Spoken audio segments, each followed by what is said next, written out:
자, 그럼 다 같이 그 길잡이 책을 가지고 사회복지 정책론 문제를 풀면서 우리가 이론 공부하면서 공부한 것들을 얼만큼 잘 이해하고 있는지 같이 문제를 풀면서 한번 정리해 보도록 하겠습니다. 일단 제가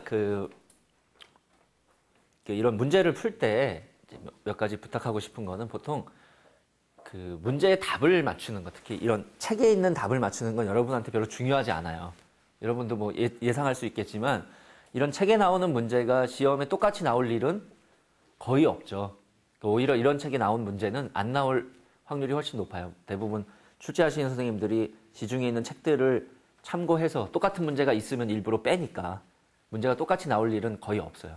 그러니까 여러분이 문제를 푸는 건 이 문제가 나온다는 게 중요한 게 아니라 여러분이 공부를 한 것 중에 객관식이나 우리 객관식 시험인데 객관식 문제로 해서 내가 이해할 만큼 그 이론에 대해서 잘 이해하고 있는가를 여러분이 스스로 점검해 보는 거예요. 그래서 여러분이 문제를 풀고 틀리면 여기 해답지가 잘 되어 있는데 해답지를 보는 것도 중요하지만 그 문제를 내가 맞출 수 있도록 능력을 키우는 게 중요한 거죠. 그러니까 여러분이 문제를 풀고 나서 내가 많이 틀리거나 문제를 잘 못 이해하면 이 문제집에 있는 해설만 보지 말고 이론서를 보거나 교과서를 보고 그 내용을 정확하게 이해하는 게 중요해요. 예를 들어서 뭐 국민연금의 산식에 대해서 틀렸다.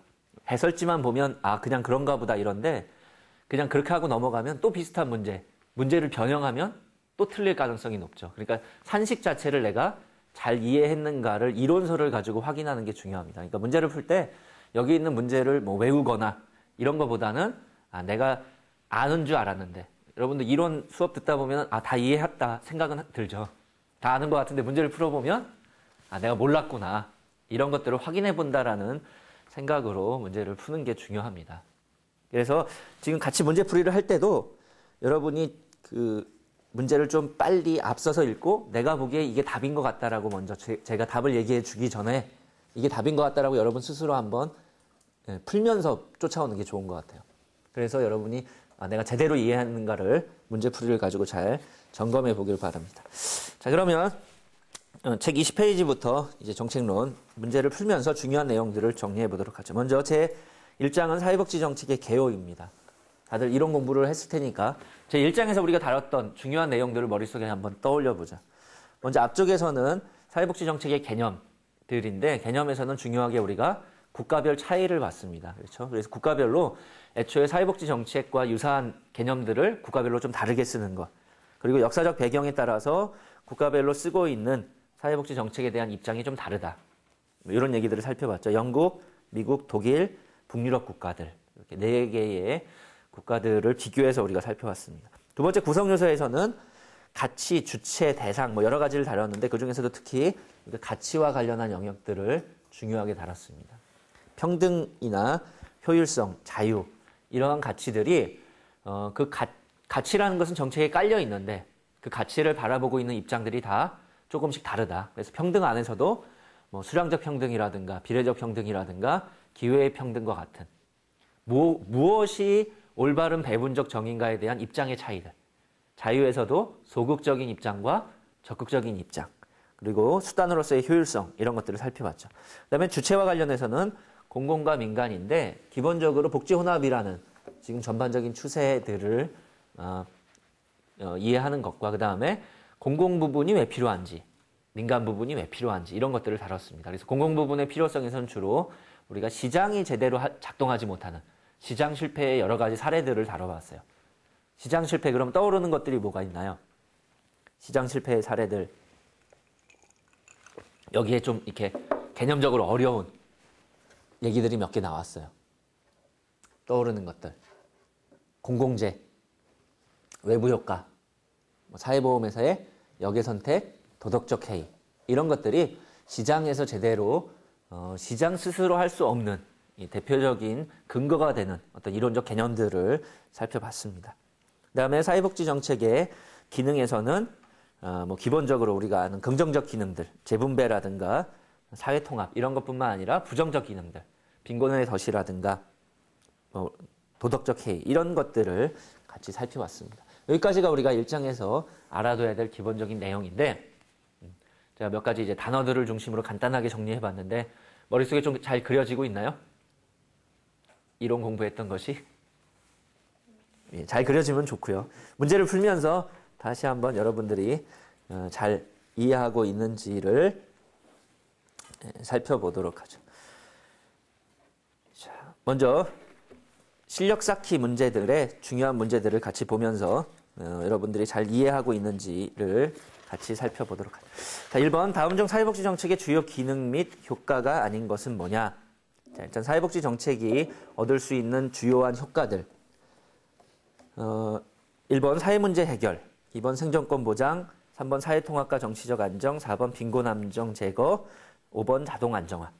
자, 일단 보면 전반적으로 다 좋은 표현으로 되어 있죠. 다 긍정적으로 보이는데 일단은 요건 용어를 여러분들이 잘 이해하고 있느냐가 1번 문제를 푸는데 중요한 것 같아요. 아닌 것 같아 보이는 건 뭔가요? 4번.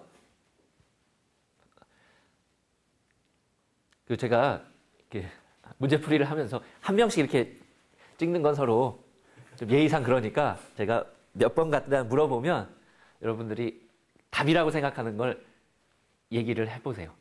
다 같이. 만약 맞으면 맞아서 여러분이 기억이 잘 남을 거고 틀리면 쪽팔려서 그 문제가 잘 기억에 남을 거예요. 자, 아닌 것 같은 건?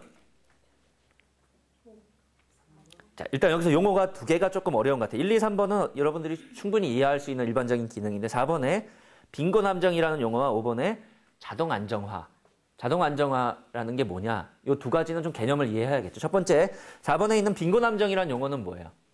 빈곤함정은 일반적으로 공공부조에서 나타나는 현상이죠. 공공부조란 건 기본적으로 빈곤의 기준이 되는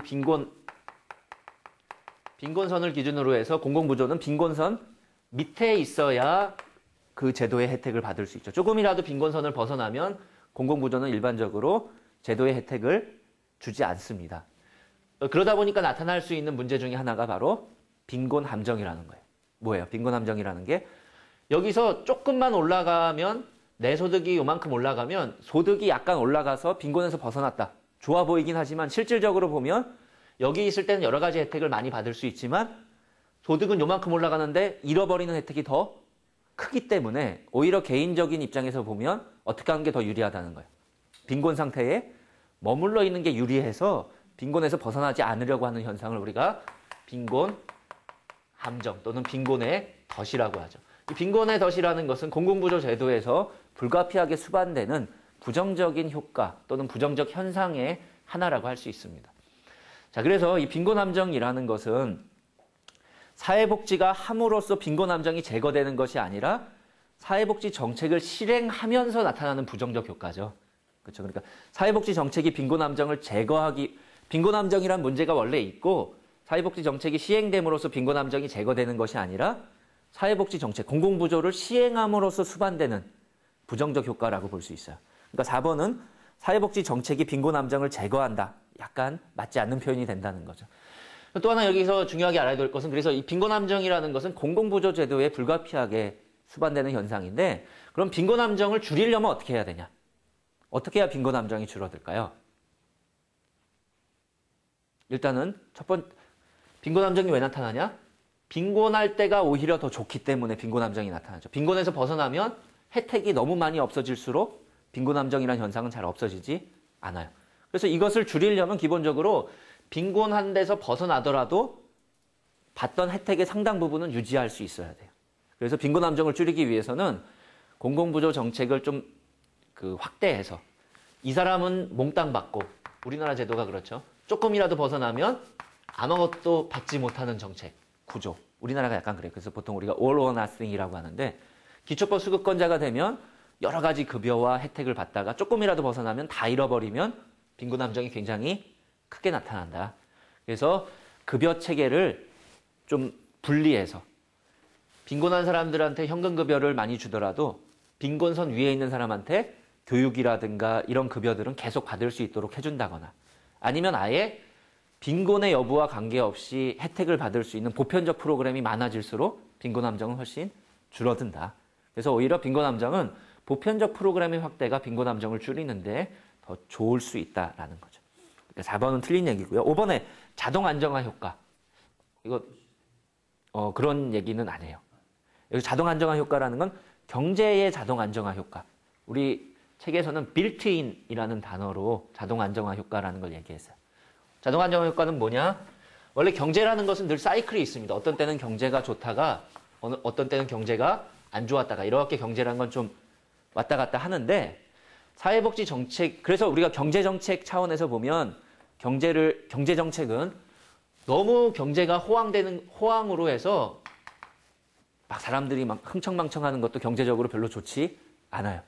불황에 빠져서 소비도 안 되고 공장도 안 돌아가고 이 상태도 안 좋아요. 그래서 경제정책은 호황일 때는 줄이려고 하고 불황일 때는 어떻게 하든 경제를 활성화시키려고 하죠. 경제정책이. 그런데 사회복지 정책이 잘만 갖춰지고 있으면 특별한 경제정책을 펴지 않더라도 자연스럽게 사회복지 정책이 없을 때에 비해서 호황의 국면도 좀 낮아지고 불황의 국면도 낮아지는. 그러니까 사회복지 정책이 없을 때가 하얀 선이라면 사회복지 정책이 있을 때 노란 선처럼 되는 효과가 있습니다. 왜 그러냐? 호황이 돼서 소득이 높아지면 여러 가지 사회보험료라든가 이런 걸로 통해서 국가가 자연스럽게 국가가 걷어들여지는 부분이 많아요. 그래서 지나친 호황을 줄여주고 불황이 되면 어때요? 사회복지는 불황이니까 쓰자가 아니라 불황일 때 나타나는 실업자의 증가라든가 빈곤층이 증가하면 자연스럽게 사회복지 지출이 늘어남으로써 불황의 국면을 훨씬 더 낮춰주는 기능을 한다. 이거를 사회복지의 자동 안정화 기능, 경제를 좀 안정적으로 성장하도록 하는 사회복지의 기능이 있다라고 얘기하죠. 5번의 자동 안정화 기능은 사회복지가 하는 기본적인 긍정적 효과 중에 하나라고 할 수 있습니다. 이게 이제 사회복지가 경제에 미치는 중요한 영향인데요. 4번 문제도 사회복지와 경제와 관련시킨 얘기들을 설명하고 있습니다. 우리가 보통 경제와 사회복지를 껴서 생각하는 경우도 있는데 실제로는 사회복지 정책이 경제에 지금 살펴본 자동 안정화 기능처럼 경제에 중요한 영향을 미친다는 거예요. 그래서 지금 설명했던 자동 안정화 기능이 1번이라든가 3번 이런 데 영향이 있는 거죠. 1번 사회복지 정책은 경제 성장으로 인한 부작용을 완화시키고 대표적으로 부의 불평등 이런 현상들을 좀 완화시키는 경향이 있죠. 그리고 지속적인 추진을 지원하는 게 있습니다. 2번 사회복지 정책은 경제 성장에 효과가 미치지 않는 영역에 개입합니다. 우리가 흔히 경제가 성장하면 누가 제일 먼저 혜택을 볼까요? 우리나라가 수출이 잘 되고 막 경제 성장률이 올라간다 그러면 그렇죠. 장기적으로는 모든 국민이 혜택을 볼 수 있겠지만 가장 먼저는 대기업이라든가 고소득층이 먼저 혜택을 보는 경향들이 있습니다. 그래서 경제 성장이 아무리 이루어지더라도 모든 사람들이 동시에 효과를 보는 것이 아니라 보통 고소득층들이 먼저 효과를 봐요. 부동산 경기가 활성화돼서 집값이 오른다. 집을 많이 가진 사람들이 먼저 혜택을 보는 거죠. 그래서 경제 성장의 효과는 보통 위에 있는 사람들이 먼저 많은 것들을 누리고 한참 시간이 지나야지만 그 효과가 아래층까지 퍼집니다. 보통 경제에서 성장을 중시하는 사람들이 이러한 효과를 낙수효과라고 얘기해요. 낙수효과. 낙수효과라는 것은 낙수효과 또는 적하효과라고 하는데